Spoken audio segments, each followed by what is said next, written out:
Bonjour tout le monde, alors là aujourd'hui on va faire du macérat de fleurs sèches, donc là je vous en ai sorti plusieurs d'ailleurs. Donc nous on va faire, je vais vous montrer le macérat de fleurs de calendula ou souci officinal. Voilà, c'est un macérat qu'on peut, alors les macérats on peut les utiliser directement en usage externe, en tout cas pour ces trois là.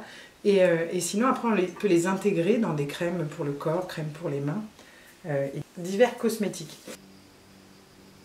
Donc le macérat de fleurs de calendula, souci officinal, voilà. Donc lui il a des propriétés apaisantes, adoucissantes et cicatrisantes. Il offre des bienfaits pour les peaux fragiles et irritées, pour voilà si on a des allergies cutanées, des plaies et les croûtes de lait pour les enfants.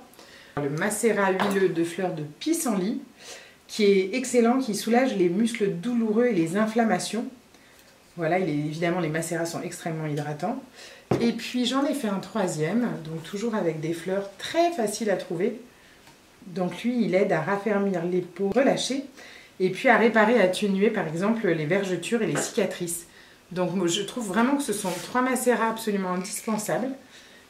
On les fait dans de l'huile, on macère les fleurs sèches dans de l'huile d'olive bio, première pression à froid. Surtout prenez une huile de qualité parce que vous allez vous l'appliquer sur la peau. On prend soin de soi.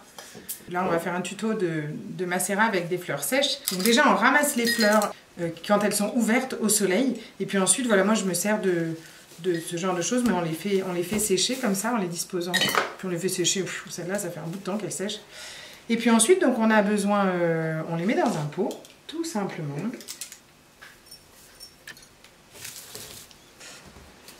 Alors on récupère tout hein, parce qu'on les a ramassés, les fleurs. Alors évidemment on en a aussi laissé dans la nature pour les insectes et pour la pollinisation.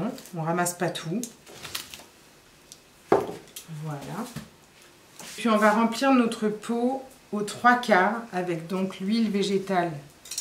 Première pression à froid bio, parce que c'est quand même une huile qu'on va s'appliquer sur le corps ou qu'on va intégrer dans des crèmes pour le corps. Voilà. Ensuite, on va prendre comme ça, on a un tissu, moi c'est un lin très ajouré, j'ai fait aussi des sachets de thé avec. Donc, on va le disposer, je l'ai coupé avec une paire du saucranteur.